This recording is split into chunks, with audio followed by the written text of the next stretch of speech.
Super Awesome Stampers. This is Super Awesome Stamper Shirley. I'm an independent Stampin' Up! Demonstrator. Today I'm sharing my take on the black ice technique using the copper foil paper. So let's get started. The base is crumb cake, and I've already did the direct to paper with the black Archival Basic Black ink pad, and then I've also stamped the touches of texture image there in basic black as well. So your first step is to take your foil, and what you want to do is lightly, ever so lightly, and I still haven't figured out the best way to do this. I think kind of doing it, picking it up and kind of feeling where that ink pad is the best way. And it kind of depends on how juicy your ink pad is. You kind of just want it around the edges. I want a little bit over here, because you want to leave space for your focal point. And my focal point is this bouquet of flowers from the Touches of Texture stamp, the same stamp that lace was from. So the copper foil is a little bit slippery, it's smooth. So you want to do firm and committed pressure, and then use your finger and kind of remove it from the ink or the stamp. And this is the basic black archival ink pad. Just wanted to show that on the video. Now, since the foil paper is shiny, it's not absorbent. So we're going to use our heat tool to heat set that.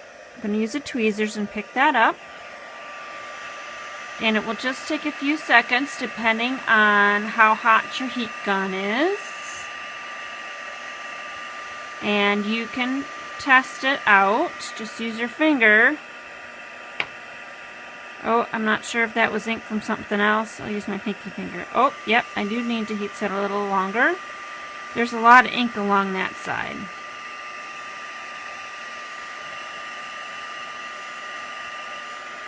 Okay, just for good measure.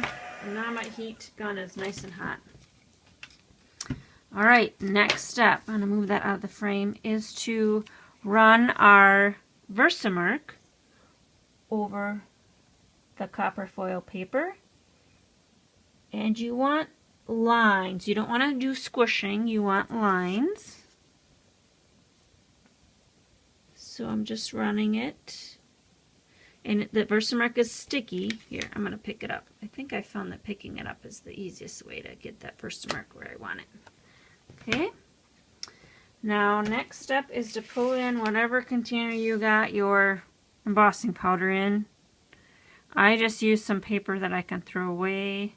I've seen people put them in throwaway Tupperware containers. Those, deli containers you get sweets and stuff in will work. Ooh. So when I dump, I try to dump it back in. Ooh, and I wonder if I got any Versamark on this corner. I did not. That's alright. That'll leave me space for my tweezers. Okay, so I'm going to heat set this. And actually, while my heat gun is warming up, I'm going to move that out of the way so I don't get a bunch of embossing powder in my workstation. Now, you'll just watch your paper, and the embossing powder will turn from white to clear.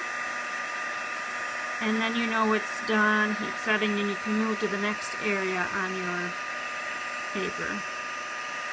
I'm going to do the whole piece so you can kind of see in real time how quick and easy, I should say fast, it is to turn that embossing powder to the clear glaze. That's beautiful on this technique. Okay, and then just for the sake of time, I've got a few pieces already set up. Now this is the original. This is what I'm going to do with the new one. My fingers are all full of embossing powder. So I'm going to put a lace doily in the upper corner. And to do that, I'm just going to add some adhesive and put it up there. Now the doilies are just plain white, and I've used a sponge dauber and the crumb cake ink to give it a distress look. This piece is from the Pick a Pattern paper, and I did the direct to paper technique as well. to give it that distressed look around the edges. It is completely black and white, but I wanted a little bit of that crumb cake ink on there. So we're going to put that there. And this is the piece that I've done ahead of time. So wrapped the lace around with some, and secured it with some tear and tape. Secure the ribbon with tear and tape, and that will adhere down to this piece. So a lot of the videos have got a mat of black, and I didn't have a large quantity of black in house, so I matted it on crumb cake that I did a direct to paper technique around to make it look like it looked black. So here's plain, and then I did direct to the paper with the ink pad to give it a little bit of depth. And then that will go on there. So you can adhere that with your favorite adhesive or some tear and tape. Some Tombow glue would work. And that's it. My direct to paper black ice technique featuring the copper foil paper, crumb cake cardstock, touches of texture, a stamp pad, archival ink black pad, I think I already said that. Here's the lace, a little bit of our black baker's twine, Versamark, crumb cake. And that's it. So thanks for watching. Hope you got a few tips and ideas to use your copper foil paper. Bye.